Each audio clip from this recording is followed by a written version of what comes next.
어저께 제가 여러분들에게 나눈 말씀을 간단하게 어저께 많이 잤잖아요. 그래서 간단하게 설명하고 이어지는 이야기이기 때문에 간단하게 설명을 드릴게요. 우리는 기쁨을 위해서 창조된 존재예요. 그러니까 하나님은 성부와 성자와 성령 하나님께서 영원 속에서 누리시던 교제 가운데 그 교제는 어떤 트러블도 없는, 어떤 갈등도 없는, 너무나 완벽한, 서로를 완전히 기뻐할 수 있고 즐거워할 수 있는 그런 완전하신 하나님과 삼위 하나님께서 누리시는 교제 속에서 기쁨이 충만했고, 그 넘쳐 흐르는 기쁨을 누군가에게 주시기를 원하셔서 사람을 창조하셨다. 그러니까 이 얘기는 우리는 이런 말 하잖아요. 헌법에는 행복 추구권이 있어요. 근데 이거는 굉장히 성경적인 것이죠. 그러니까 사람은 기뻐하도록 창조된 존재예요. 기쁨이 없으면 그 삶은 지옥이겠죠. 그래서 우리는 하나님이 우리의 진정한 기쁨이지만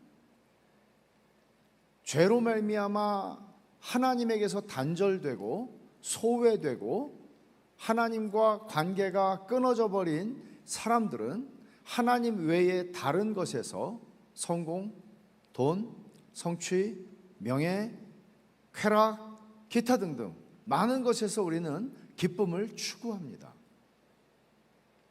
그리고 그 기쁨은 언제나 오래 갈 수가 없기 때문에 다른 기쁨들로 굉장히 평생을 전전하면서 살아가게 되어 있습니다. 그러나 하나님을 만날 때, 하나님이 우리를 찾아오실 때, 성령님께서 우리를 거듭나게 하실 때 우리는 처음으로 하나님이 나의 기쁨이 될 수 있다는 것을 발견하게 됩니다. 정말 기쁘죠.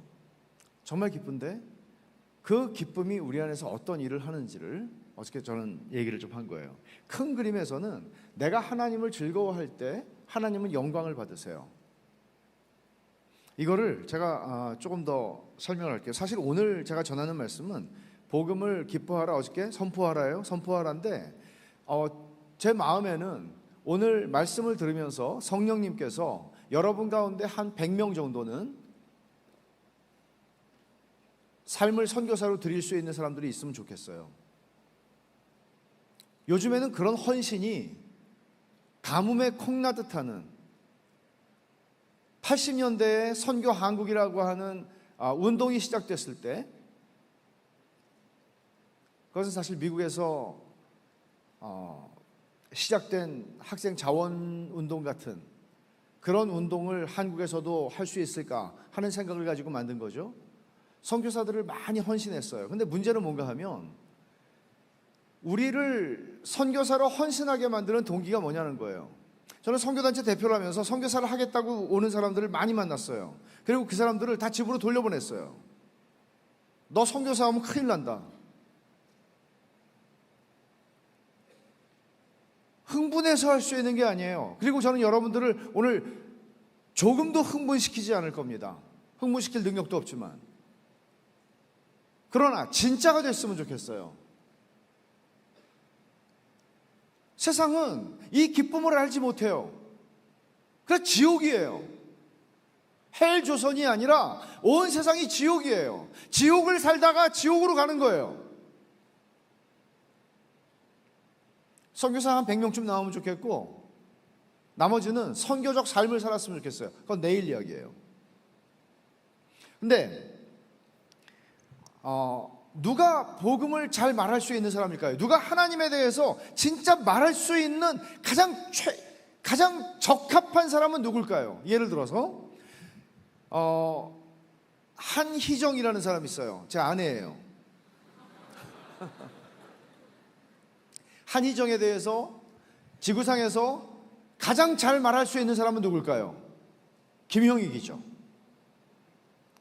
왜냐하면 한희정의 엄마보다 내가 더 오래 살았으니까. 이 지구상에 남편인 나보다 한희정을 아는 사람은 없어요. 한의정을 주제로 5박 6일 집회를 할 수 있어요. 체계적으로, 감동적으로. 그녀를 아니까. 하나님을 잘 말할 수 있는 것, 복음을 선포한다는 것은 하나님을 말한다는 것이죠. 하나님을 가장 잘 말할 수 있는 조건을 가진 사람 누구예요? 여러분들이 책을 사셨는지 모르겠지만 선교를 위한 비전이라고 하는 SFC에서 이번에 개정판으로 다시 나온 게 있어요. 그 책의 저자인 톰 웰즈는 이런 얘기를 합니다. 하나님에 대해서 가장 잘 말할 수 있는 사람은 누군가 하면 하나님을 가장 잘 아는 사람이다. 저는 어저께 그 얘기를 한 거예요. 너무나 많은 사람들이 하나님에 대해서는 알지 못하는데 선교에 대해서는 빠삭해요. 그리고 선교하겠다고 그래요. 천만에. 우린 선교를 전하는 게 아니고 하나님에 대한 얘기가 있어야 돼요. 예를 들어서 여러분 한 사람 한 사람을 강사로 여기다 불러 세우면 여러분들은 적어도 1박 2일 정도는 하나님에 대해서 강의를 할 수 있고 하나님에 대해서 끊임없이 말할 수 있어야 돼요. 하나님을 알면 그럴 수 있는 거죠. 근데 더 익사이팅한 건 뭔가 하면 하나님에 대해서 알지 못하기 때문에 비참한 삶을 살아가는 사람들 앞에서 나는 하나님을 알기 때문에 그 비참함에서 건짐을 받았고 진짜 기뻐하기 시작한 사람이에요. 진짜 기쁨을 하는 사람이에요. 내가 너희들에게 한 수 가르쳐 줄게 하는 정도, 그런 수준이 아니에요. 진짜 이야기를 들려줄 수 있는, 이 세상은 전부 다 진짜 이야기를 모방하는 이야기들로 가득하죠. 소설이 나오고 드라마가 나오고 영화가 나오고 그 모든 이야기들은 진짜 이야기의 모방일 뿐입니다.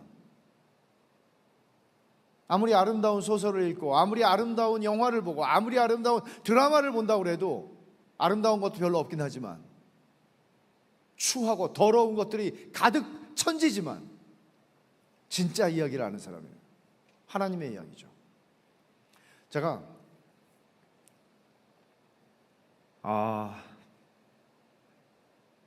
정말 고민을 많이 했어요. 이걸 어떻게 설명하지? 그리고 그전에는 생각해보지도 못했던 아이디어가 하나가 떠올랐어요. 이 이야기를 비유로 해주면 이게 신학적으로 문제가 없을까? 문제가 없을 것 같아요. 그래서 할게요. 잘 들어보세요.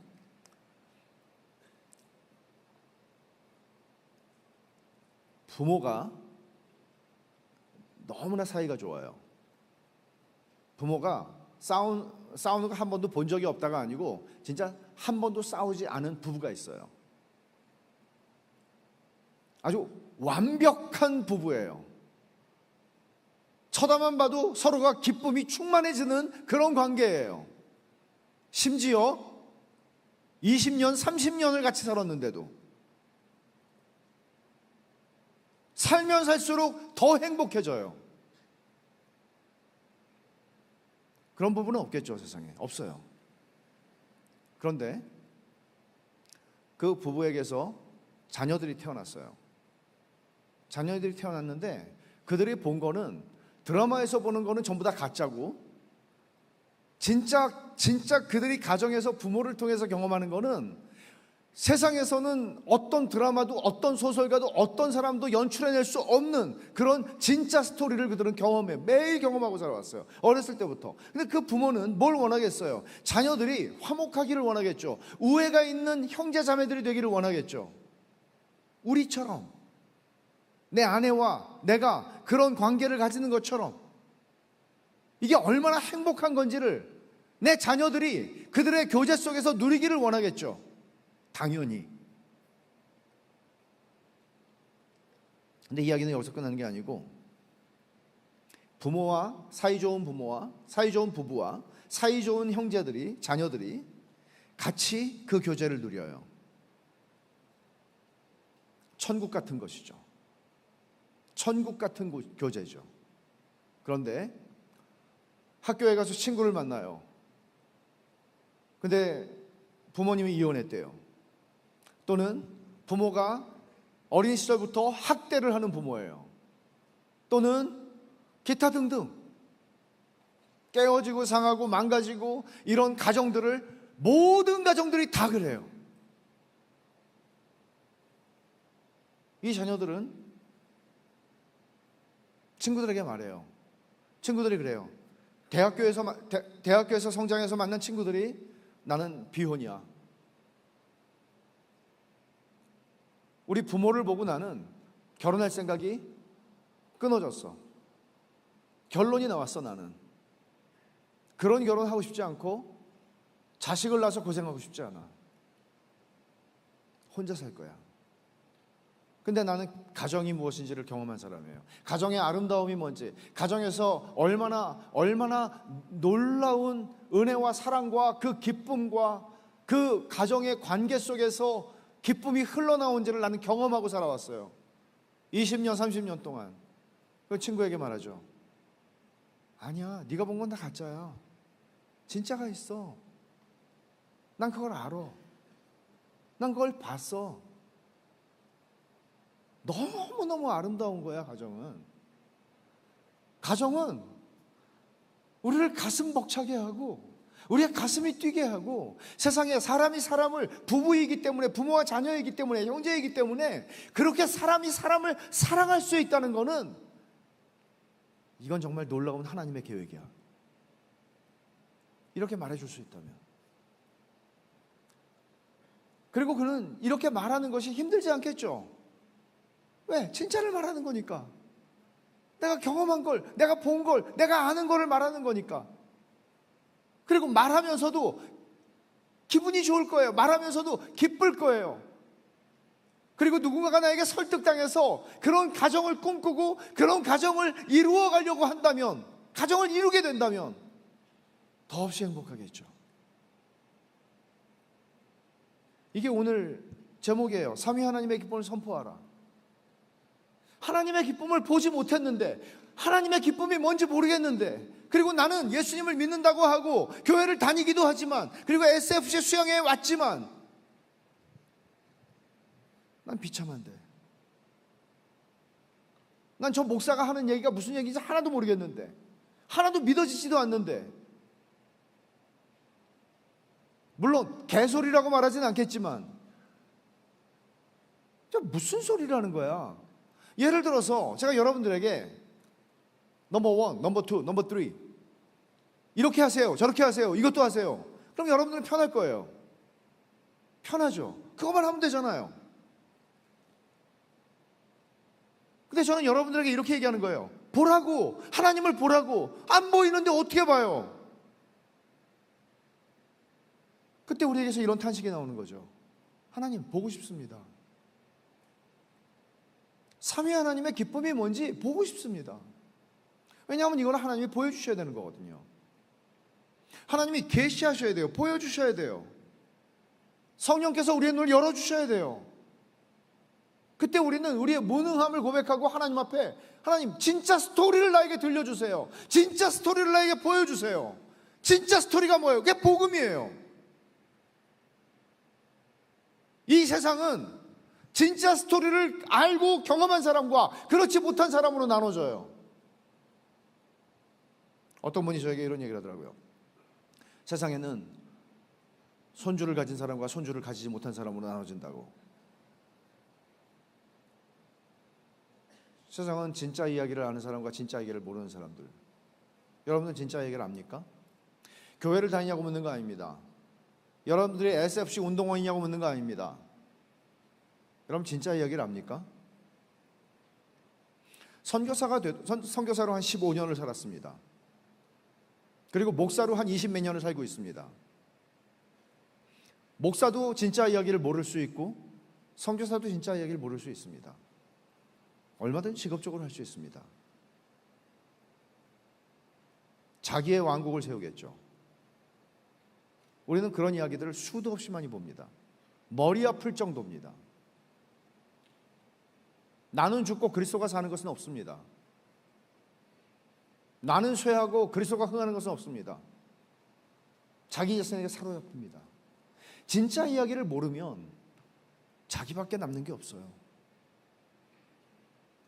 진짜 이야기를 모르니까, 제가 4년 전에 전국 대학생 대회, 그때 코로나 때 거제도에서 모였을 때 그때 한 50명 놓고 설교했어요.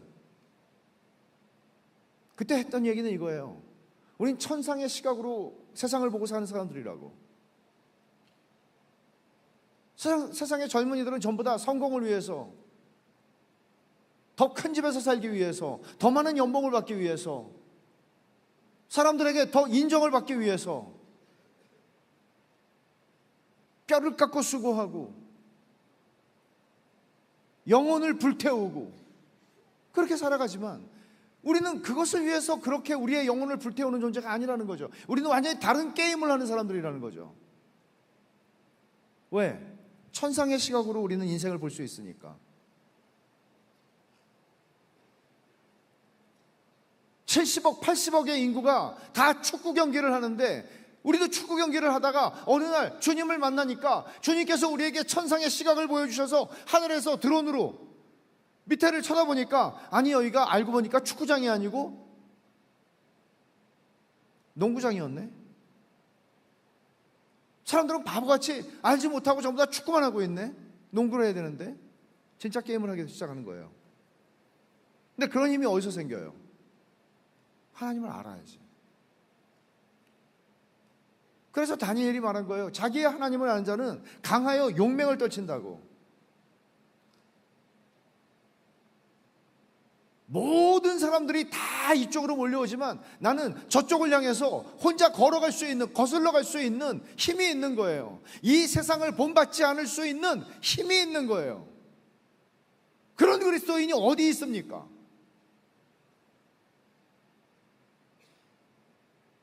하나님을 알아야죠.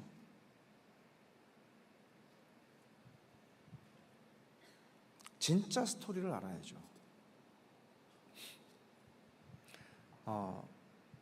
예를 들어, 예를 드는 게 아니죠.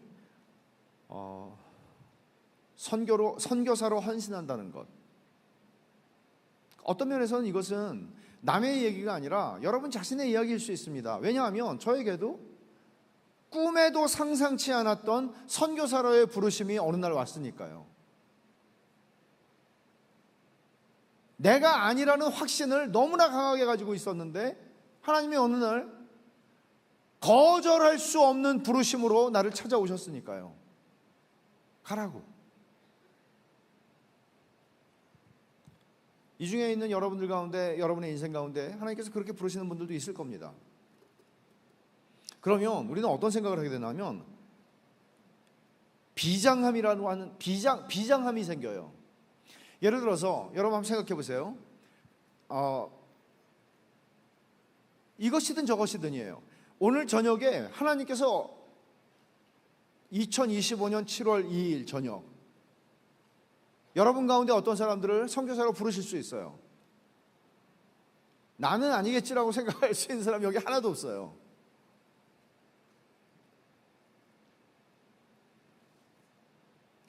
그런 생각을 하면 갑자기 비장함이 생기거나, 아니야, 하나님께서 세게 부르셔도 나는 절대로 일어나지 않을 거야. 그리고 다리를 묶어버리세요.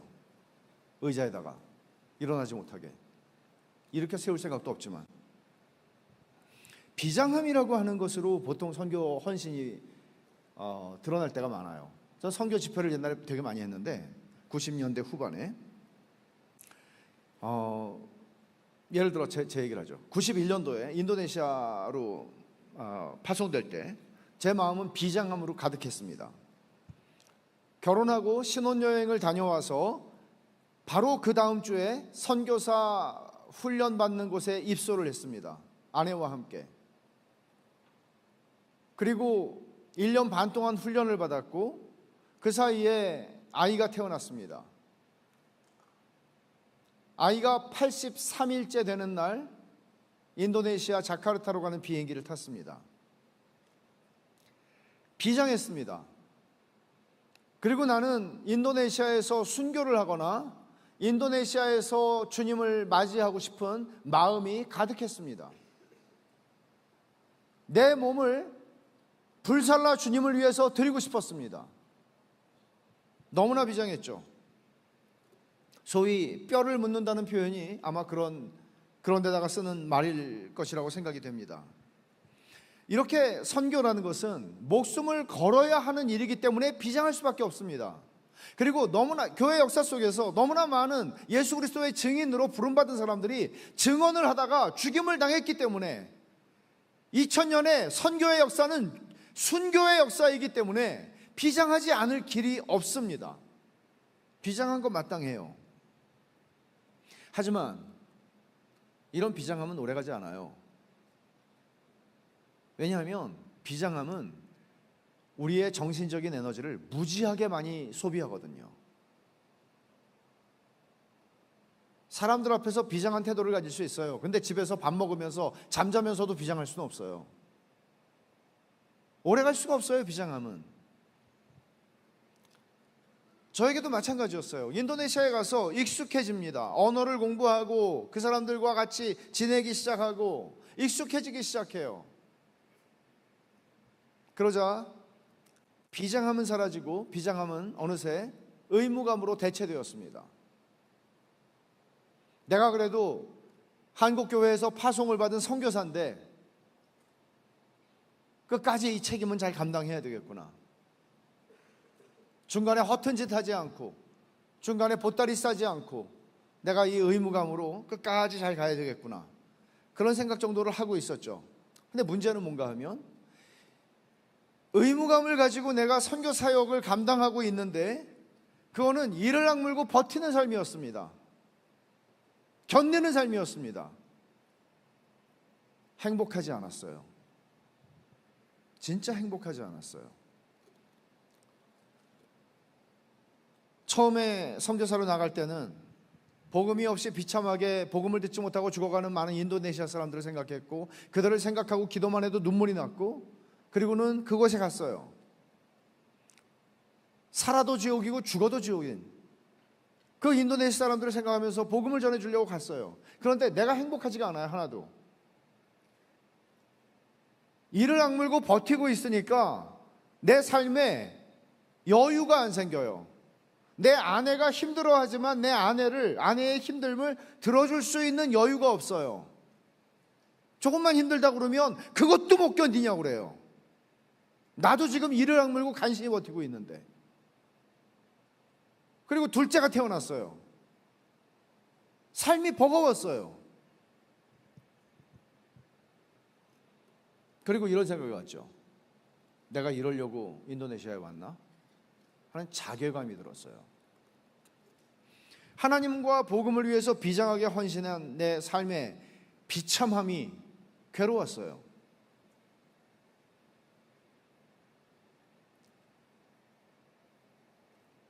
여기서 이런 질문을 하게 되죠. 도대체 선교는 뭐지? 도대체 뭐가 잘못된 거지 나는? 다시 한번 생각해 보세요. 하나님은 기쁨을 위해 창조하셨어요. 그리고 복음은 나에게 기쁨을 회복시켜 줬어요. 기쁨을 알게 해줬어요. 근데 기쁨을 전해주러 갔는데 정작 나는 하나도 안 기뻤어요. 괴로웠어요. 부부싸움도 엄청나게 많이 했어요. 우리는 일생 싸울 걸 거기서 다 싸웠어요. 진짜.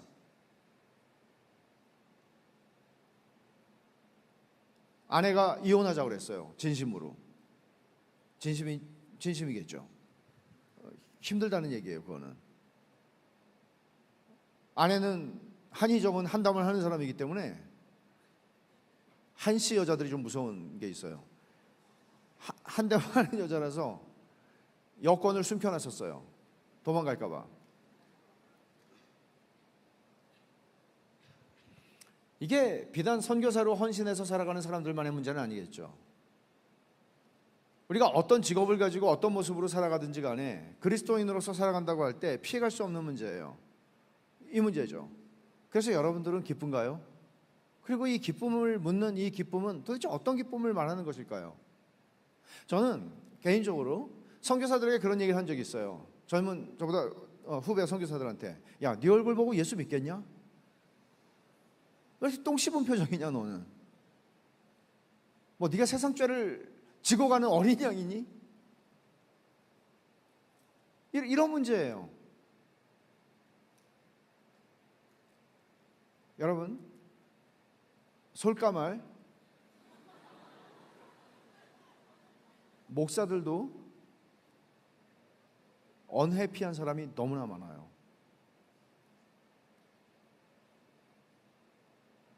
목사의 아내들은 말할 것도 없어요. 그게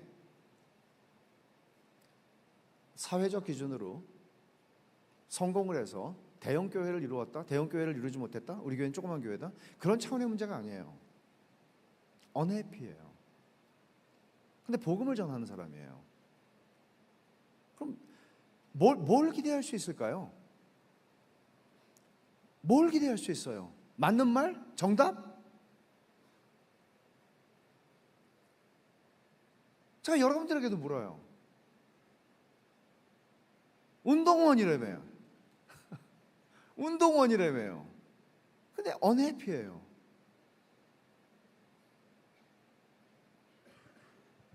뭘 할 수 있어요, 우리는? 우리 진짜 이야기를 알고 있기는 한 것입니까? 진짜 하나님의, 삼위 하나님의 교제 속에서 넘치는 기쁨을 조금이라도 우리는 본 적이 있습니까? 그 속에 껴서 즐거워했던 적이 있습니까? 기독교는 실제예요. 관념이 아니에요. 신념도 아니에요. 기독교는 리얼 스토리예요. 누가 써내려간, 만들어낸, 창작한 그런 이야기가 아니에요. 살 떨리는 얘기예요.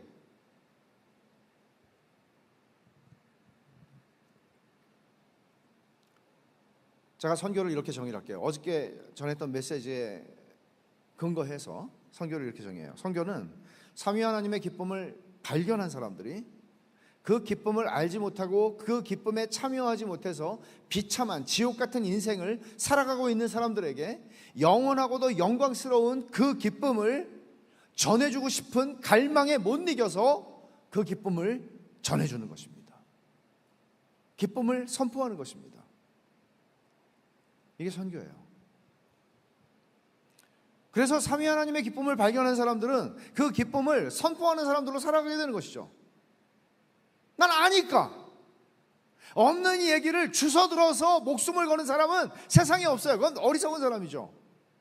내 일생을 있지도 않은 이야기에 그냥 주워들어서, 간사님들한테 주워들어서, 목사님한테 주워들어서 그걸 가지고 내 목숨을 건다? 택도 없는 소리죠.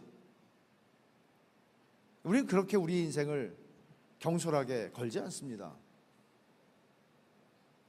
그러나 진짜 이야기라면 달라지죠. 그리고 그 진짜 이야기를 내가 경험했다면, 겪어봤다면 달라지죠. 삼위 하나님의 기쁨을 발견한 사람은, 맛본 사람은 어떤 자리에서 어떤 직업을 살아가든지 간에 그 사람은 삼위 하나님의 기쁨을 선포하는 삶을 살아가기를 원하겠죠. 왜? 너무나 불쌍하잖아요.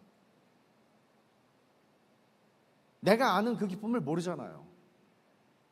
나는 너무나 해피한데 언해피한 사람들 천지잖아요. 너무나 언해피해서 심지어 어떤 신학자는 이런 얘기를 했어요. 사창가의 문을 두드리는 남자의 등 뒤에서 나는 천국 문을 두드리는 사람의 절망적 시도를 본다. 지옥 같은 세상에서 사창가라도 들어가서 두들겨야 내 이 지옥 같은 삶을 잊어버릴 수 있을 것 같은 하나님을 찾는 거죠. 근데 답을 몰라요. 그리고 진짜 답이 있을 거라는 생각을 하지도 않아요. 세상은 그런 사람들 천지예요.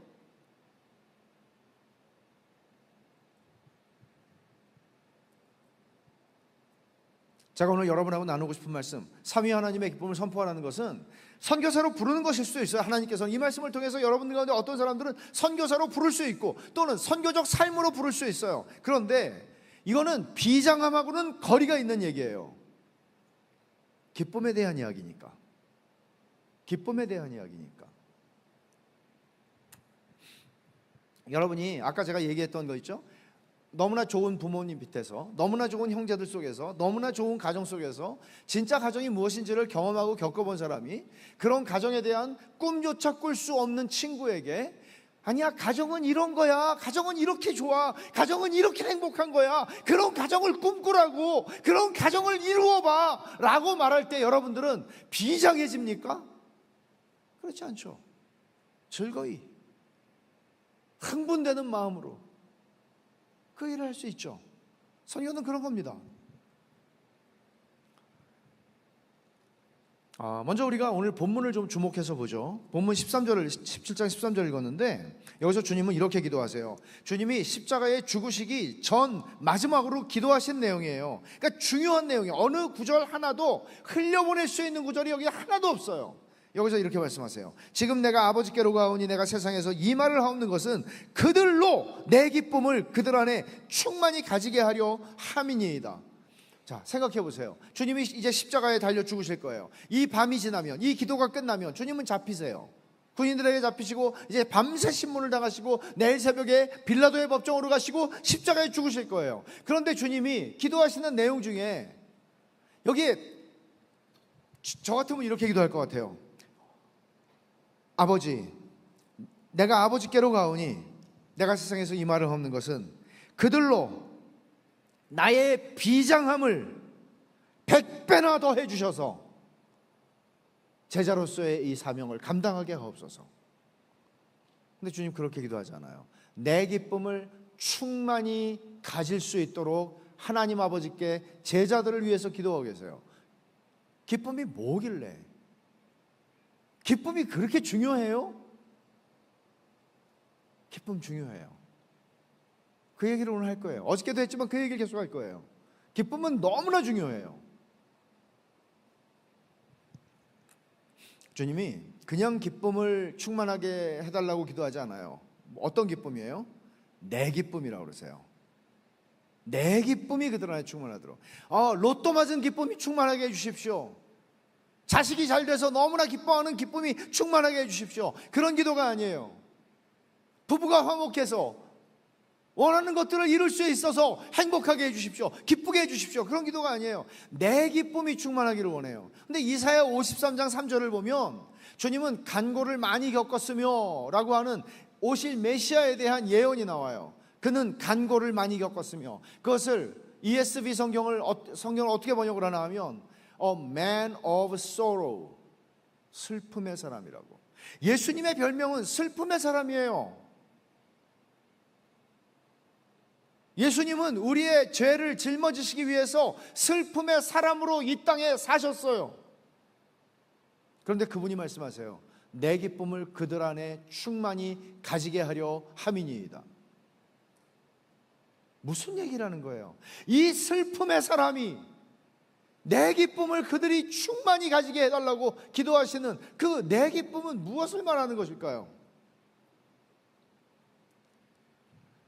제가 좋아하는 요한복음에 있는 많은 말씀들을 좋아하지만 되게 제가 인상적으로 좋아하는 말씀이 하나 있어요. 제가 읽어드릴게요. 요한복음 8장 29절인데 나를 보내신 이가, 주님이 하신 말씀이에요. 나를 보내신 이가, 요한복음에선 주님은 계속 그렇게 말씀하시죠. 나를 보내시니, 나를 보내시니, 아버지를 말하는 거예요. 나를 보내신 이가 나와 함께 하시도다.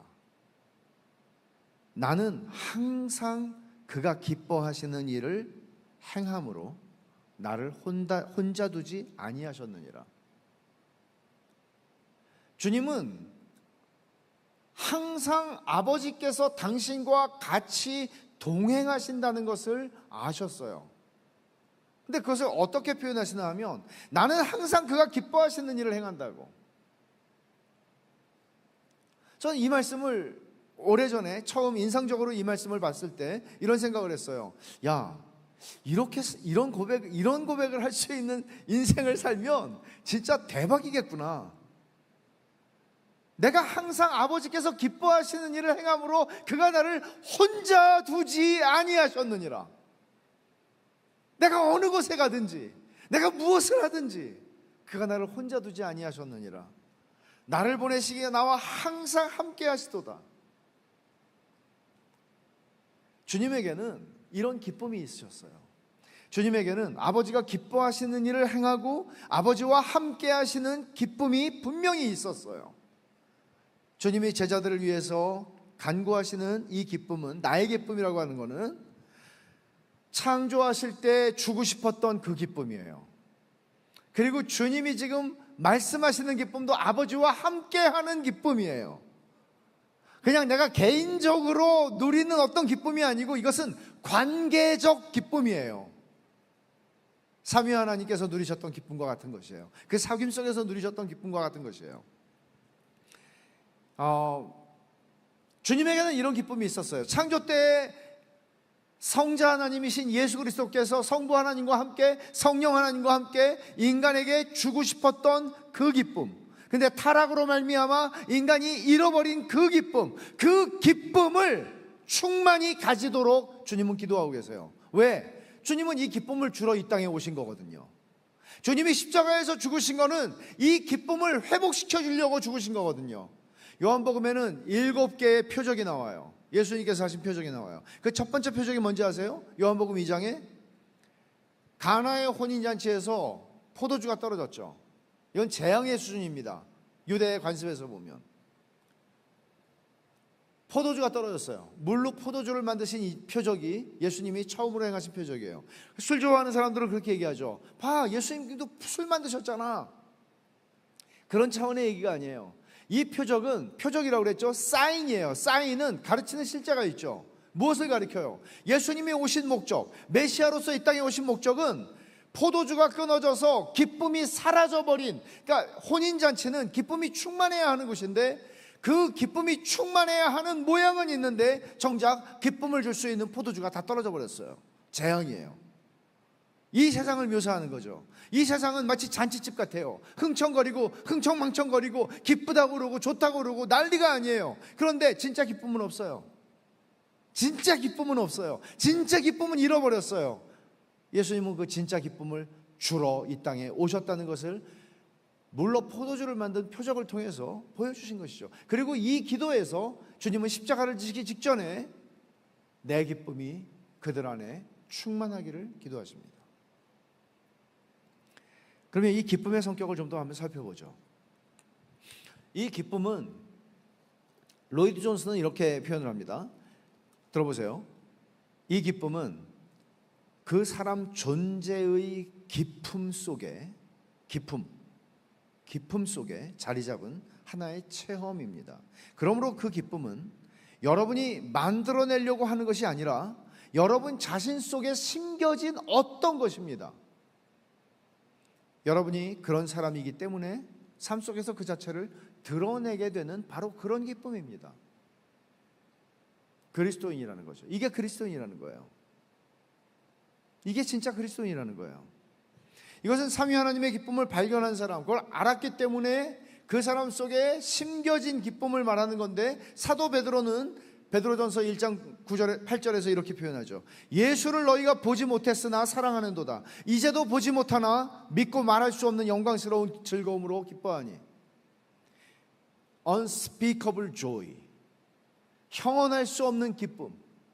근데 그 기쁨은 너희는 예수를 못 봤잖아. 베드로가 말하는 거예요. 소아시아에, 지금은 튀르키예 지방에 있는 사람들에게 말하는 거예요. 너희는 예수님을 못 봤지. 난 봤어. 근데 너희는 못 봤는데도 그분을 사랑하는구나.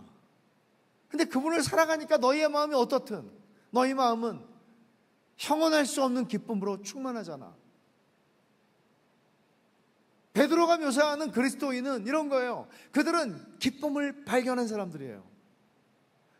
진짜 이야기를 알게 된 사람들이에요.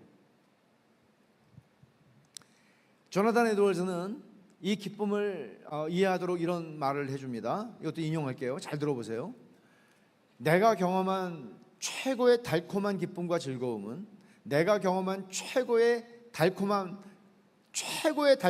기쁨과 즐거움은 내 자신이 행복해질 거라는 소망 때문에 생긴 게 아니라 복음의 영광스러운 일들을 직접 보았기 때문에 생긴 것입니다. 이런 달콤함을 즐기고 있을 때 나는 내 자신의 상태에 대한 생각을 초월하게 됩니다. 그럴 때는 내가 보고 있는 영광스럽고 즐거운 대상에서 내 눈을 돌려서 나 자신을 바라보게 하거나 나의 행복한 상태로 내 눈을 돌리게 만드는 것을 도저히 참을 수 없게 됩니다. 무슨 얘기인지 아시겠어요? 지금 조나단 에드워즈가 하는 얘기가 무슨 말인지, 이게 무슨 뚱딴지 같은 소리야? 라고 한다면 여러분들은 주님을 만난 적이 없을 가능성이 있습니다. 내가 경험한 최고의 달콤한 기쁨과 즐거움은 내 자신이 잘 될 거라는, 행복해질 거라는 그런 소망 때문에 생기는 게 아니라 복음의 영광스러운 일들을 직접 봤기 때문에 생긴 거라고. 우리가 만들어낼 수 있는 게 아니라고. 하나님을 봤기 때문에 생기는 거라고. 복음의 진짜 이야기를 내가 알았기 때문에 내 안에 생긴 기쁨이라고. 제가 이런 얘기를 하는 이유는 뭔가 하면 여러분들을 절망시키려고 하는 얘기가 절대 아니에요. 제가 이런 얘기를 하는 거는 뭔가 하면 여러분들은 아무 문제 없이 SFC에 속해서 또는 교회에 다니면서 여러분들은 아무 문제 없이 나는 그리스도인이라고 그냥 생각하면서 살아갈 수 있겠죠. 그러나 저는 여러분들에게 이런 얘기를 하는 거는 뭔가 하면 여러분이라고 해서 미안해요. 만일 이 이야기가 무슨 얘기인지를 전혀 모르고 있다면 여러분들은 굉장히 비참한 거예요. 그리고 여러분들 해야 되는 게 있어요. 오늘 저녁에 해야 되는 게 있어요. 하나님, 나도 보고 싶습니다. 나도 알고 싶습니다. 갈망하는 거예요. 갈망하는 거예요. 내가 지금까지 많은 것들을 갈망해봤지만, 나의 행복을 위해서 내 영혼을 쏟아부어 봤지만, 나의 장래의 직업을 위해서, 취업을 위해서 내 영혼을 갈아 넣어봤지만, 진짜 여러분의 영혼을 갈아 넣어야 하는 일이 무엇인지 아세요? 이 기쁨을 보여달라고 하나님 앞에 나아가는 겁니다. 그럼 여러분의 삶은 달라집니다. 진짜 이야기를 알게 되니까요.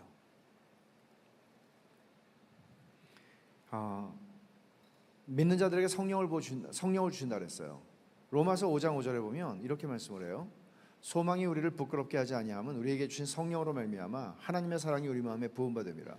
우리에게 주신 성령으로 말미암아, 믿는 사람에게 주신 성령으로 말미암아 하나님의 사랑이 우리 마음에 부음바 된 것을 우리가 알게 된다고 얘기해요. 그럼 이런 말이죠. 결국 성령이 아니면 나는 삼위 하나님의 기쁨을 볼 수도 알 수도 갈망할 수도 없어요. 성령으로 말미암아 아버지의 사랑이 부음받은 것을 내가 알게 되는 거예요. 부어졌다는 얘기는 무슨 얘기인지 아세요? 부어진 거예요. 그냥 조금씩 주전자로 이렇게 붓는 게 아니고 붓는 거예요. 그렇게 하나님의 사랑이 나에게 부어진 걸 내가 경험하는 거예요. 그것은 우리의 인생을 다르게 살게 만들죠. 힘이 있죠. 성령님을 통해서 우리는 성부와 성자 하나님께서 서로에 대해서 가지시는 완벽한 기쁨을, 그 동질의 기쁨을 경험하기 시작하는 거죠. 이런 거구나. 여기서 하나 오해하지 말아야 할 것이 있습니다. 이 기쁨은 신자 개인이 혼자서 누리는 기쁨을 의미하는 게 아니에요. 계속해서 제가 말하는 거는 삼위 하나님의 기쁨을 발견하다, 삼위 하나님의 기쁨을 선포하라. 삼위 하나님의 기쁨이라는 것은 공동체 안에서 성부와 성자와 성령 하나님께서 함께 공동체 안에서 누리시는 기쁨이에요. 관계적인 기쁨이에요. 그 기쁨은 우리에게도 동일해요.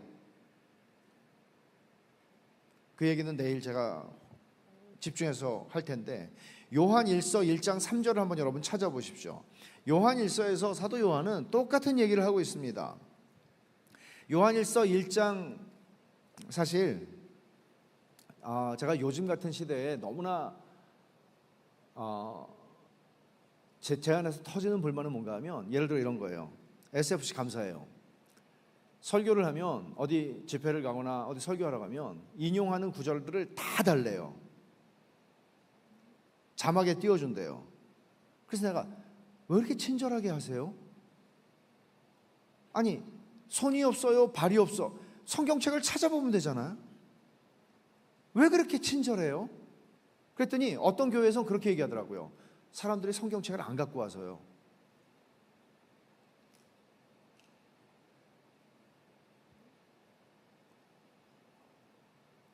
갑자기 뚜껑이 열리려고 그러네, 또 그 생각을 하니까. 그러니까 어떤 꿈을 꾸나 하면 이런 거예요. 자, 여기에 1000명 가까이 되는 청년들이 있어요.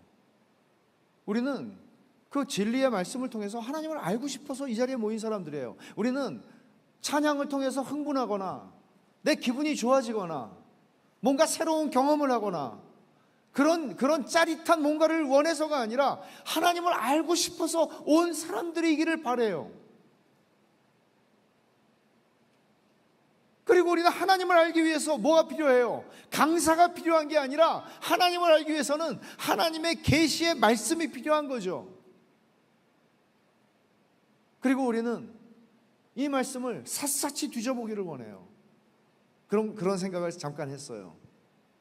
초롱초롱한 눈으로 천여 명의 학생들이 하나님의 말씀을 이렇게 뒤지고 저렇게 뒤지면서 줄을 치면서,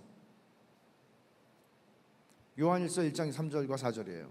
아버지와 그의 아들 예수 그리스도와 더불어 누리는 사귐은 성도와 성도 사이 우리가 보고 들은 바를 너희에게도 전함은 너희로 우리와 사귐이 있게 하려 함이니 우리의 사귐은 아버지와 그의 아들 예수 그리스도와 더불어 누림이라. 우리가 이것을 쓰면 우리의 기쁨이 충만하게 하려 함이라. 사도 요한은 요한일서를 쓰는 이유를 이렇게 말해요.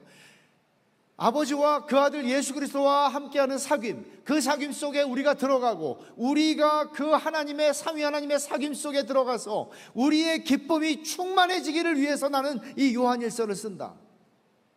예수님이 하신 기도하고 똑같은 얘기죠.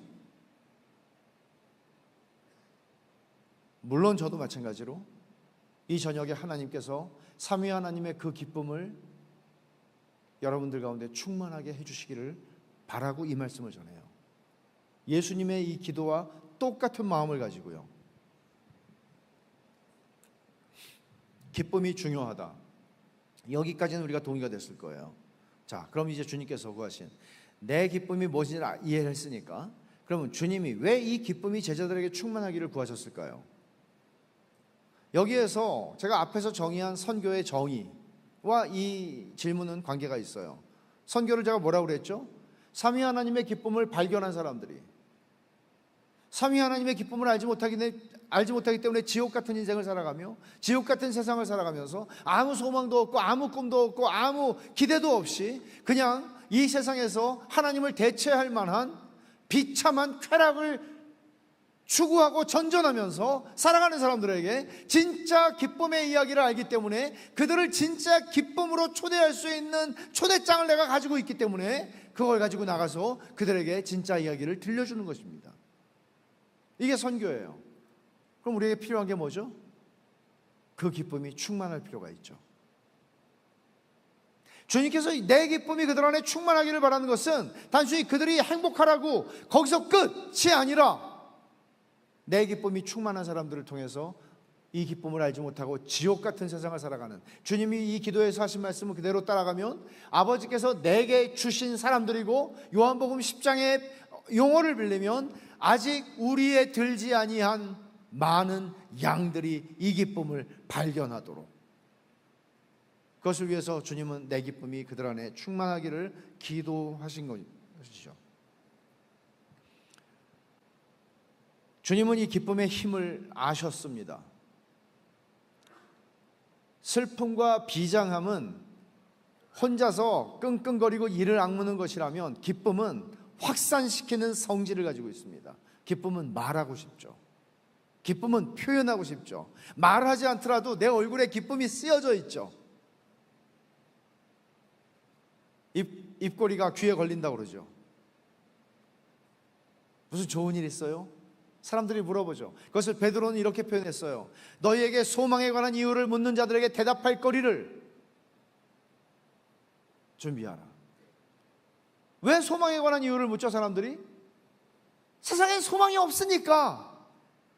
세상에는 호플레스예요. 소망이 없는 절망적 세상이에요. 근데 내 얼굴을 보니까 뭔가 소망이 있어 보여. 뭔가 희망이 있어 보여. 그래서 물어봐요. 너 무슨 희망이 있어? 소망이 있어? 이 지옥 같은 세상에서? 대답할 말을 예비하라고.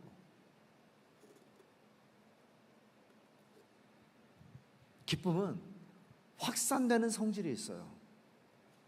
물이 바다를 덮은 것 같이 여호와의 영광을 인정하는 게 세상에 가득하게 될 것이라고 하박국 선지자가 예언하는데, 그런 일은 어떻게 일어날까요? 기쁨의 확산을 통해서 일어나겠죠. 기뻐하는 사람들을 통해서 일어나는 거죠. 그러니까 예수님께서는 너희는 가서 모든 족속으로 제자를 삼고 아버지와 아들과 성령의 이름으로 세례를 주라고 그러셨을 때 그냥 명령만 주신 게 아니에요. 지상 명령만 주신 게 아니고 지상 명령을 수행할 수 있는 비밀 병기를 우리에게 주셨어요. 그게 뭐예요? 내 기쁨을 그들 안에 충만히 가지게 하려 함이니이다. 이게 비밀 병기예요. 말주변이 아니에요.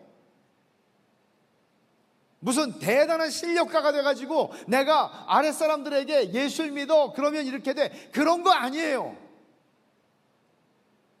주님이 주신 비밀 병기는 내 기쁨을 그들 안에 충만히 가지게 하는 것입니다. 이거는 아무것도 막을 수가 없습니다. 모든 장애물을 뚫고 나갑니다.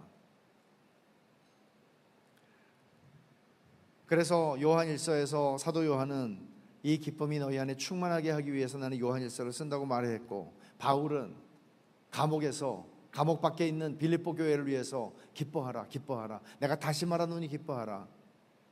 나는 기뻐하라고 너희에게 말하는데 조금도 나는 수고로움이 느껴지지 않는다. 기뻐하라. 내가 하고 싶은 말은 이거야. 기뻐해. 심지어 구약 성경에서 느헤미야도 이렇게 얘기하죠. 여호와를 기뻐하는 것이 너희의 힘이라고. 여호와를 기뻐하는 게 너희의 힘이라고. 오늘날의 교회는 뭔지 아세요? 저는 교회를 많이 다니면서 설교를 할 기회가 있어요. 장례식장에 간 것 같아요.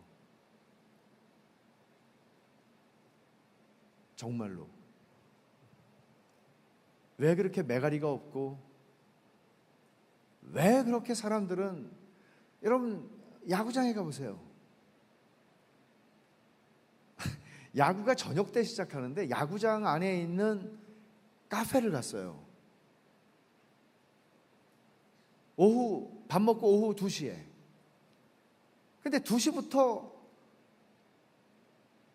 유니폼 입고 와서 준비하고 있어요. 자기들이 선수예요?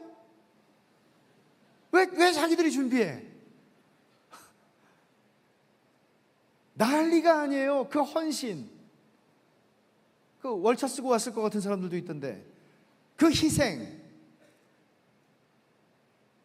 하루를 온전히 거룩히 지키는 그들의 열심, 그들의 얼굴에는 하나같이 기쁨이 있어요.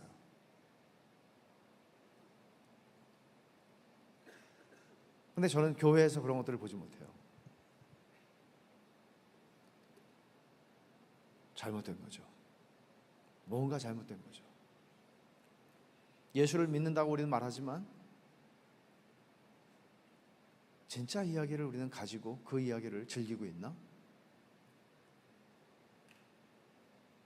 선교라는 게 선교하라고, 선교사하라고 등 떠밀어서 할 수 있는 거예요? 천만에요. 다시 말하지만 그 기쁨을 발견한 사람들이 참을 수가 없어서 말하는 거예요. 참을 수가 없어요.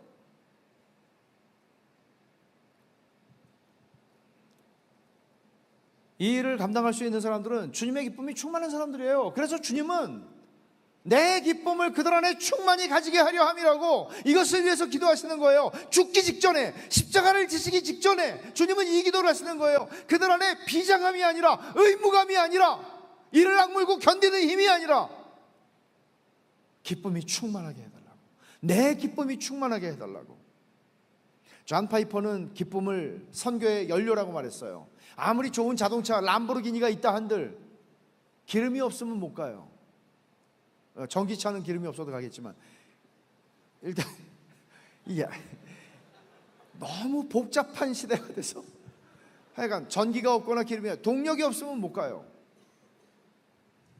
동력이 없으면 못 가요. 선교의 동력은 뭐예요? 기쁨이에요. 기쁨을 막을 자는 없어요. 의무가 아니라, 비장함이 아니라 기쁨으로 선교는 성취돼요. 이걸 제가 꼭 짚고 가야 되겠는데, 선교사로 일생을 드리는 일은 정말 귀한 일입니다. 그러나 비장함이나 의무감으로 선교사의 일생을 살게 되면 그 사람의 말로는 비참합니다. 왠지 아세요? 나는 비장함과 의무감으로 이를 악물고 끝까지 왔어요. 근데 그렇게 못하는 사람들이 보여요. 그 사람들을 판단하고 정죄합니다. 그리고 내가 해냈다는, 내가 견뎌냈다는 자기 의가 그 자리하게 됩니다. 거기서는 바울처럼 말하지 못하죠. 내가 많은 사도들보다 더 많이 수고하였으나 나의 나된 것은 하나님의 은혜입니다. 그의 은혜가 헛되지 아니하여 내가 여기까지 왔습니다. 그렇게 말하지 못해요. 의무감과 비장함으로 가는 선교는 그렇게 가지 못해요. 그리고 비참하다는 얘기가 뭔가 하면 무엇보다도 그리스도를 닮아가지 않아요. 생각해 보세요. 선교사로 복음을 위해서 일생을 살았다면 그 사람의 노년은 그리스도를 닮아야 되겠죠. 근데 그런 일이 일어나지 않습니다. 자동으로 일어나지 않아요. 여러분, 이것도 솔까말, 나도 목사로서, 한 사람의 목사로서, 여러분들은 너무 해도 되나? 목사를 진짜 존경합니까? 아니면 웃깁니까? 부끄러울 때가 많아요. 나는 종교 비즈니스를 하는 사람이 아니거든요.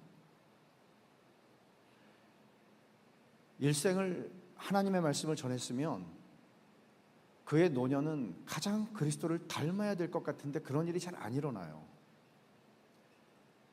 뭐가 문제일까? 선교사도 마찬가지입니다. 제가 오늘 얘기한 이야기에 답이 있어요. 하나님의 방식대로 하지 않았기 때문이에요. 언해피한 상태로 이를 악물고 끝까지 완주를 했어요. 그 사람 나빠집니다. 비단 선교사와 목사만의 얘기 아니죠. 우리 모두의 이야기예요. 여러분들은 그런 날이 올 것 같지 않죠? 와요. 여러분들에게도 60대가 오고 70대가 되는 날이 와요. 금방 와요. 미안한 얘기지만 늙을 거예요. 여러분들도. 그때 여러분들은 어떤 어른이 되고 싶습니까? 꼰대가 되고 싶습니까? 아니면 큰 나무처럼 많은 새들이 와서 깃들일 수 있는, 정말 젊은이들이 존경할 수 있는, 다가갈 수 있는 신앙의 어른이고 싶습니까? 아, 이분은 정말 그리스도를 닮은 분이구나. 나도 저분처럼 살고 싶어. 저분처럼 내 인생이 저 길로 갔으면 좋겠어. 라고 하는 증거가 필요해요. 이 시대에는. 눈을 씻고 봐도 그런 사람들이 너무나 없다는 사실. 50년, 60년, 70년 예수를 믿었는데 그런 일이 안 일어난다는 사실. 그러면 성화의 교리는 잘못된 것인가?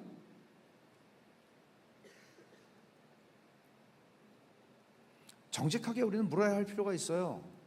바울은 이렇게 말하잖아요. 고린도전서 9장 27절에서 내가 내 몸을 쳐서 복종하게 하면 내가 남에게 전파한 후에 자신이 도리어 버림을 당할까 두려워함이라. 많은 열매를 맺었는데 정작 나 자신은 성령이 만들어낸, 성령이 빚어낸 열매가 안 되는 거예요. 성질은 고약해지고 자기중심적이고 타협할 줄 모르고 외골수고 주님의 모습을 볼 수가 없는 거죠.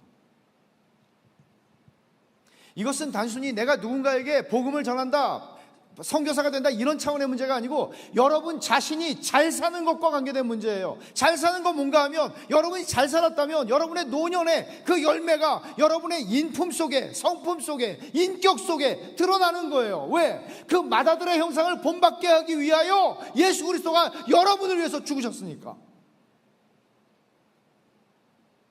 우리는 살아계신 하나님의 증거들이 되어야 되잖아요. 나 자신이, 내 말이 아니라 나 자신이. 그러면 기쁘게 이 길을 가야 돼요. 기쁘게 가야 돼요. 기쁘게 살아야 돼요. 진짜 이야기를 아니까 기쁘게 살아야 돼요. 근데 그 기쁨을 어떻게 누려요? 사도 요한이 요한일서 1장 3, 4절에서 말한 거하고 똑같아요. 우리의 사귐이 있고요, 우리의 사귐이 삼위 하나님과의 사귐 속에 들어가는 거예요. 내일 제가 이건 더 많이 얘기할 거예요. 마이클 립스는 이런 얘기를 합니다. 선교는 하나님과의 사귐을 누림으로써 사랑이 흘러넘치는 것이다. 이 사람의 정의는 굉장히 아름다워요. 선교는 하나님과의 사귐을 누림으로써 사랑이 흘러넘치는 것이다. 삼위 하나님의 기쁨을 어떻게 제가 얘기했는데, 마이클 립스는 삼위 하나님과 내가 사귀는 그 기쁨이 사랑으로 흘러넘치는 것이다. 이런 선교라면 여러분들은 선교사가 된다면 좋겠죠. 그리고 선교사가 되지 않더라도 이런 선교적 삶을 살아간다면 여러분들은 그 선교의 열매가 될 겁니다. 하나님이 사랑이시듯이 여러분들은 사랑이 넘치는 사람이 될 겁니다. 하나님이 관대하시듯이 여러분들은 이 이상한 꼰대가 되는 게 아니라 인색한 사람이 되는 게 아니고, 하나님이 은혜로우시듯이 여러분은 은혜로운 사람으로 나이 들어갈 겁니다. 하나님이 관대하신 것 같이 하나님처럼 관대한 사람으로 나이 들어갈 겁니다. 하나님의 거룩하심을 닮아갈 겁니다. 주님을 사랑하기 때문에 선교가 발생하는 겁니다. 삼위 하나님의 기쁨을 맛보아 알았기 때문에 주님의 기쁨이 내 안에서 흘러넘쳐서 선교가 발생하는 겁니다. 선교는 내 안에서 일어나는 사건입니다. 주님의 기쁨이 선교의 연료이고 동력이라고 제가 말씀드렸죠. 존 파이퍼의 말이에요. 그럼 선교의 길에 놓여있는 수많은 장애물들을 뛰어넘고 극복하게 하는 힘은 뭘까? 그것도 기쁨이에요. 이 기쁨을 막을 수가 없어요. 그래서 주님은 그들로 내 기쁨을 그들 안에 충만히 가지게 하려 함입니다. 이 기쁨이 충만하면 그들을 가로막을 수 있는 장애물은 없을 것이고, 그 어떤 장벽도 그들은 뚫고 가거나 넘어갈 것이기 때문이죠. 선교를 막을 수 있는 건 아무것도 없습니다. 하나님의 기쁨을 막을 수 있는 건 아무것도 없습니다. 근데 주님은 내 기쁨을 말씀하신 거예요. 제가 한 선교사님 얘기를 해드릴게요. 간단하게. 서울 양화진에 선교사 묘역에 가보면 많은 선교사들의 무덤이 있죠. 그 중에 루비 캔드릭이라고 하는 한 여성 선교사의 묘지가 있습니다. 루비 캔드릭 선교사는 텍사스 출신이에요. 1883년생입니다. 그리고 그녀가 한국 조선 땅에 온 것은 1907년 9월이었습니다. 만 24살. 텍사스 남감리회의 남감리교회의 파송을 받고 조선에 선교사로 왔습니다. 그리고 개성에서, 이북이죠, 개성에서 아동교육을 담당하면서 한국어를 배우던 중에 1908년 6월에, 그러니까 한국에 와서 9개월 되었을 때 급성 맹장염으로 수술을 받다가 죽습니다. 9개월 만에. 그녀가 죽었을 때 그녀의 나이는 만 25세였습니다. 조선에 와서 1년도 채우지 못하고 양화진 묘역에 묻힌 선교사가 되었습니다.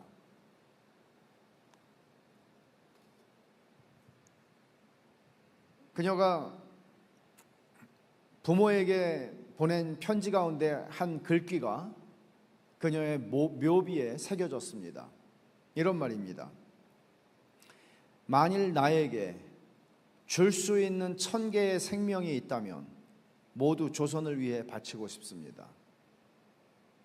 우리에겐 하나의 생명밖에 없죠. 그러나 그녀는 말합니다. 나에게 줄 수 있는 1000개의 생명이 주어진다면 나는 1000개의 생명을 다 조선 사람들을 위해서 주고 싶습니다. 생각해 보십시오. 24살짜리 처녀가, 24살짜리 청년이 텍사스 한 감리교회의 청년부에 속했던 청년이 말로만 듣던, 상상할 수도 없던 조선이라고 하는 나라에 복음을 전하기 위해서 들어왔습니다. 그리고 9개월 살다가 죽었습니다. 이 사람을 우리는 어떻게 이해할 수 있을까요? 그녀는 마치 자신의 이른 죽음을 예상이라도 했듯이 자신이 속했던 텍사스의 교회 청년부에게 보낸 편지들이 있는데, 그 편지에서 이런 말을 썼습니다. 조선에서 나의 사역이 너무 짧게 끝나게 된다면 나는 더 많은 조국의 젊은이들에게 이곳에 와달라고 부탁하고 싶습니다.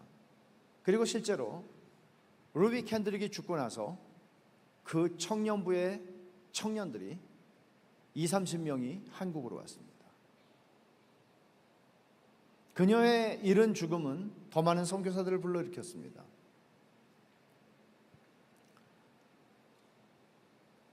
저는 이 젊은 여성 선교사를 이해할 수가 없습니다. 이해할 수 있는 것은 단 하나밖에 없습니다. 바로 주님의 이 기도입니다.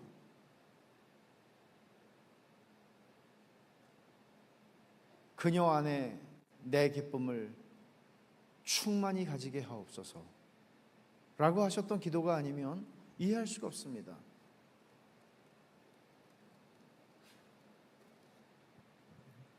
주님이 구하셨던 그 기쁨은 루비 캔드릭 안에서 성취된 것이죠. 루비 캔드릭만이겠습니까? 교회 2000년의 교회 역사 속에 수많은 선교사들의 이야기는 바로 이런 이야기들입니다. 내 기쁨을 충만하게 하셨던 사람들의 이야기입니다. 그리고 히브리서 기자가 말한 것처럼 전 그들의 이름을 다 열거할 시간이 없습니다. 윌리엄 캐리, 헨리 마틴, 짐 엘리엇, 그의 아내였던 엘리자베트 엘리엇, 수많은 선교사들의 이야기. 그들은 주님이 하신 이 기도가 성취된 사람들인 것을 보여주는 것입니다. 그들의 삶을 통해서. 그런 사람들에 대한 이야기를 하기보다는 예수님에 대한 얘기를 하는 게 낫겠습니다. 히브리서 12장 2절을 보면 이렇게 말하죠.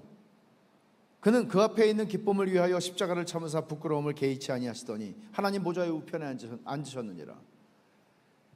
주님도 그 앞에 있는 기쁨을 위하여 십자가를 참으셨구나. 십자가를 뚫고 지나가셨구나. 그 앞에 있는 즐거움을 위하여, 기쁨을 위하여. 그 기쁨은 무엇이죠? 내 기쁨이죠. 이 본문에서 말한 내 기쁨이죠. 그것은 삼위 하나님 안에서 누리시던 그 기쁨이죠. 그 기쁨을 바라보셨기 때문에 요한복음 17장에서 기도하신 것처럼 아버지, 아들을 영원롭게 하사 아들로 아버지를 영원롭게 하게 하옵소서. 그 기쁨을 주님은 바라셨구나. 그걸 보셨구나. 그걸 보셨기 때문에 십자가를 두려워하지 않고 뚫고 가셨구나. 그리고 부끄러움을 개의치 않으셨구나. 개의치 않았다는 말은 멸시했다는 말이에요. 발로 찼다는 얘기예요. 부끄러움 따위를 발로 차버리셨어요. 왜? 십자가는 고통스러운 형태이기도 했지만 십자가의 죽음의 특징은 인간에게 가장 큰 수치를 안겨주는 형틀이었기 때문에 십자가는 무서운 것이었습니다. 성인이 된 사람이 실오라기 하나도 걸치지 않고 완전히 벌거벗김을 당하고 수많은 사람들 앞에서 십자가에 달리는 것입니다. 여러분이 보는 그림은 예수님이 여기에 천을 가리고 있는 것이죠. 그런 일은 일어나지 않았습니다. 역사 속에서.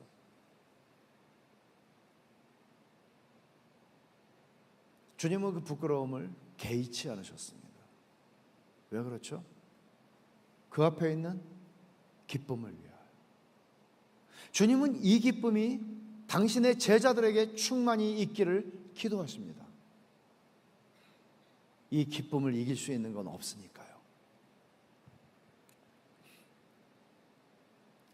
주님의 기도는 응답되었습니다. 바울 사도는 골로새서 1장 24절에서 이렇게 말합니다. 내가 이제 너희를 위하여 받는 괴로움을 기뻐하고 그리스도의 남은 고난을 그의 몸된 교회를 위해 내 육체에 채우노라. 그는 교회를 위해서 받는 기쁨을 간신히 견딘다고 말하지 않습니다. 바울은 이렇게 말해요. 내가 이제 너희를 위하여 받는 괴로움을 기뻐한다고 말해요. 말도 안 되는 얘기죠. 누가 그럴 수 있습니까? 바울이 그렇게 말합니다. 이게 무슨 얘기죠? 예수님의 기도가 바울에게서 성취됐다는 얘기죠. 사도 베드로는 자기가 가진 경험을 초대교회에 고난받는 성도들을 위해서 이렇게 말합니다. 그러므로 너희가 이제 여러 가지 시험을 인하여 잠깐 근심하게 되지 않을 수 없었으나 오히려 크게 기뻐하도다. 여기서 말하는 시험은 뭔가 하면 예수 그리스도를 믿는 것 때문에 오는 환난과 고난입니다. 근데 그걸 겪으면서도 그들은 기뻐한대요. 초대교회 성도들 안에서 주님의 기도는 성취되었습니다. 야고보서에서 이렇게 말합니다. 내 형제들아, 너희가 여러 가지 시험을 만나고도 온전히 기쁘게 여기라. 여기서 여러 가지 시험이라고 말할 때 이 시험은 무엇을 의미하는가 하면 신앙으로 말미암아 받는 시련과 고난을 의미합니다. 그런 것들이 올 때 기쁘게 여기래요. 이게 무슨 말이에요? 내 인생에 고난이 오는데 기쁘게 여기라고? 주님의 기도가 응답되는 것이죠. 우리가 겪는 세상의 현실이 만만치 않습니다. 저는 제가 대학생 때 그 당시만 하더라도 취업 준비를 하는 학생은 거의 없었습니다. 많이 놀았습니다. 그리고 읽고 싶은 책들을 마음껏 읽었습니다. 지금은 그렇지 않죠. 저는 10년 전에 한국에 들어왔는데, 미국에서 목회를 하다가 한국에 들어왔을 때 서울의 노량진에 있는 어떤 큰 교회에 집회 요청을 받아서 갔어요. 깜짝 놀랐어요. 내가 알던 노량진이 아니었어요. 전국에서 올라와서 공무원 시험 준비를 하는 학생이 아니에요. 젊은이들이, 심지어 나이가 40이 된 사람까지 거기서 몇 년을 시험 공부를 준비하며 인생을, 청년의 시절을 버리고 있었습니다. 제가 볼 땐 버리는 것이었어요. 그런데도 희망이 없어요. 여기 나왔죠. 무슨 놈의 나라가 이 모양인가. 멀쩡히 대학을 나오고 취직을 못해서 대학보다 더 긴 시간을 취업 준비를 해? 무슨 이런 나라가 있나.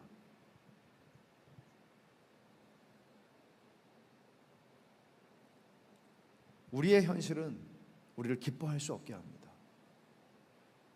이 사회가 우리에게 약속하는 기쁨은 사회의 1%나 5% 안에 들어가서 사회적 성공을 누리는 사람들만이 기뻐할 수 있는 자격이 있다고 말합니다. 그러나 주님이 주시는 말씀은 그렇지 않습니다. 주님은 오늘 이 자리에 있는 여러분 모두에게 내 기쁨을 충만히 있게 해달라고 기도하신 분입니다. 그것은 여러분들의 사회적 성취와 아무 상관이 없습니다.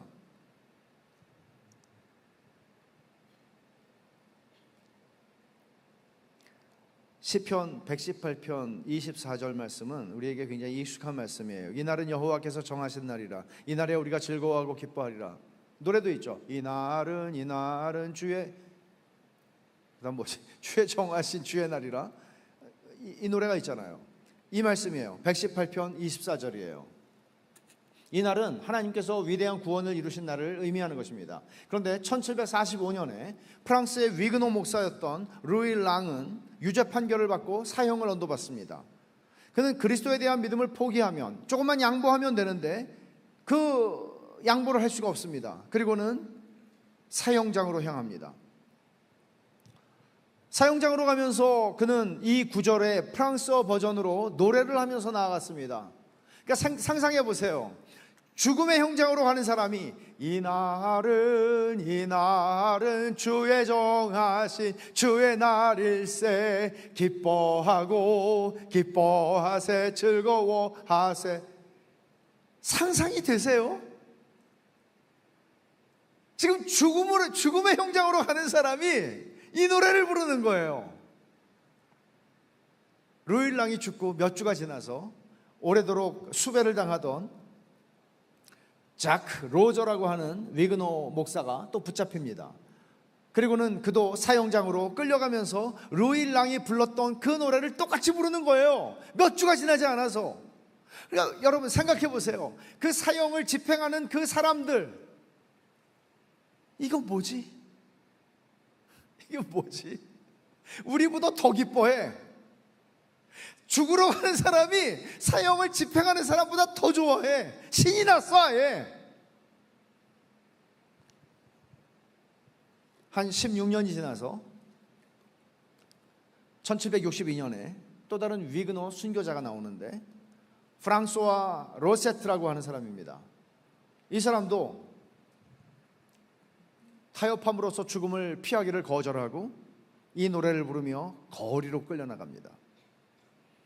프랑스어 버전의 번역은 이러합니다. 이제 여기 우리가 기다려온 기쁜 날이 왔도다. 우리에게 기쁨을 주시는 하나님을 찬양하세. 그 즐거움 영원하도다. 여러분, 이 사람들을 한번 보세요. 이 사람들은 죽음의 자리로 끌려가면서, 이것은 자연사가 아니에요. 생명을 빼앗기는, 억울하게 생명을 빼앗기는 죽음을 향해 가면서 이 사람들은 기뻐하고 즐거워합니다. 이 사람들이야말로 삼위 하나님의 기쁨을 선포하는 삼위 하나님의 기쁨의 전파자들이 아닙니까?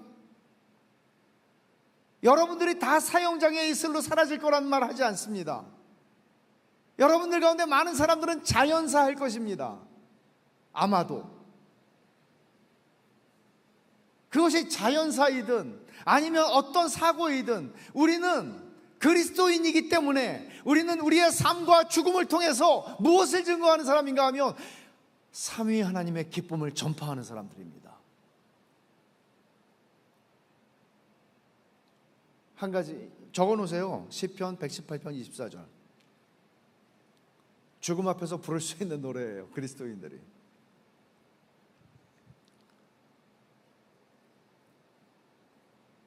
주님이 십자가를 지시기 직전에 왜 제자들을 위해서 기도하시면서 내 기쁨을 그들 안에 충만히 가지게 구하셨는지 조금 아시겠습니까? 주님의 이 기도는 사도들의 삶과 선교에서 성취되었고, 초대교회 성도들의 삶과 선교에서도 성취되었고, 2000년의 교회 역사 속에서 삼위 하나님의 기쁨을 발견한 사람들을 통해서 또한 성취되었습니다. 그리고 오늘 우리가 여기에 있습니다. 그리고 오늘 우리가 여기에 있습니다. 이거는 예사로운 자리는 아닌 것 같아 보입니다. 주님은 오늘 이 기쁨에 대한 메시지를 여러분들에게 들려주셨습니다. 왜일까요? 왜 하나님은 이런 메시지를 나에게 듣게 하셨을까요? 너희들의 삶과 죽음을 통해서 하나님의 기쁨을 선포하라 는 것이죠. 어떻게? 주님의 기도처럼 주님의 기쁨이 내 안에 충만히 거하여서, 주님의 기쁨이, 더 정확히 말하면 주님의 기쁨이 내 안에가 아니고 주님의 기쁨이 우리들 안에, 더 정확히 말하면 삼위 하나님의 기쁨이 우리들 안에 충만함으로써 우리의 삶과 죽음을 통해서 이 기쁨을 전하는 것입니다. 오늘 하나님은 여러분들을 이 자리로 초대하십니다. 어떤 방식으로 우리가 그 초대에 응할 것인가는 여러분들이 생각하고 하나님께서 부르시는 부름에 응답하는 것은 여러분들이 해야 하는 몫입니다.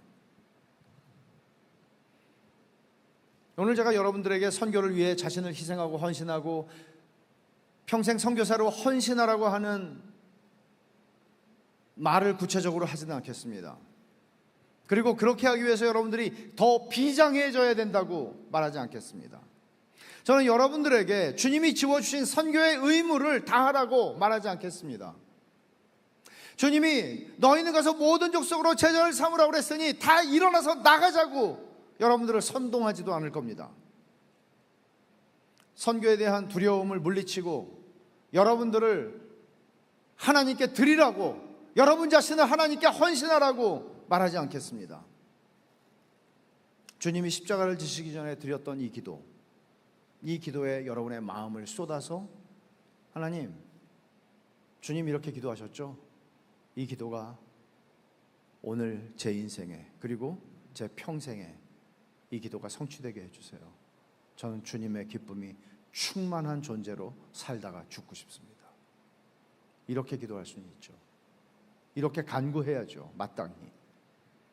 여러분의 삶이 결코 비장함이나 의무감에 이끌리는 삶이 아니라 주님의 기쁨이 충만히 있어서 그 기쁨이 이끌어가는 삶이면 좋겠습니다. 그러기를 축복합니다. 기억에서 없어지지 않는 한 집회가 있어요. 2000년 아니면 2001년 그 사이였던 것 같아요. 1999년일 수도 있고, 한동대학에서 선교 집회가 있었을 때 말씀을 전하러 갔어요.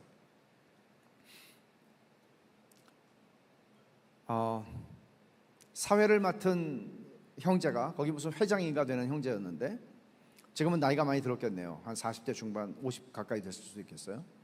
이 형제가 처음에 몰랐어요. 그냥 저를 소개해주고 또 모임을 인도하고 제가 설교를 했어요. 선교 메시지를 전했어요. 기쁨에 대한 이야기를 했어요, 그때. 근데 끝나고 나서 이제 마무리를 하러 이제 나왔어요. 이 형제가 나와서 눈물을 쏟으면서 이런 말을 해요. 너무너무 부담스러워서 힘들었다고. 이 집회가, 나는 선교사로 나 자신을 드릴 마음이 없었고, 근데 하나님은 나를 부르시는 것 같았고, 너무 두려웠고, 근데 내가 회장이고 피할 길이 없었고 너무나 힘들었다고. 하나님이 나를 오늘 선교사로 부르시면 어떡하나 하는 걱정이 너무나 많았다고. 근데 지금 나는 이렇게 고백한다고. 하나님, 제발 저를 이 일에서 제외시키지 말아주세요. 하나님, 제발 저를 이 거룩한 일에 저를 불러주세요. 저는 정말 이 영광스러운 일을 하고 싶어요. 눈물을 쏟으면서 그 형제가 했던 그 말을 잊을 수가 없습니다. 선교는 하나님의 기쁨에 관한 것입니다. 주님의 기쁨을 충만하게 경험하는 삶보다 복된 삶은 없습니다. 이 기쁨은 여러분을 조용히 살게 하지 않습니다. 여러분들이 아이냐 이냐 하고 아무 상관이 없습니다. 이 기쁨은 우리를 놔두지 않습니다. 이 진짜 이야기를 말하지 않고는 견딜 수 없게 만들 것입니다. 그리고 무엇보다도 여러분 자신이 제일 행복할 겁니다. 같이 기도하십시다.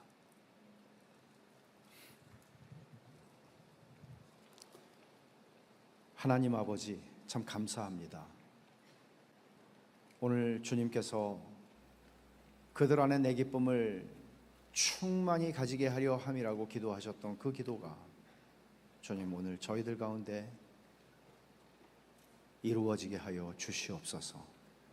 그리고 저희의 삶과 죽음 전체를 통해서 하나님의 기쁨을 성취하는, 하나님의 기쁨을 전하는, 하나님의 기쁨의 전파자로 살게 하여 주시고 죽게 하여 주시옵소서. 예수님의 이름으로 기도하옵나이다. 아멘.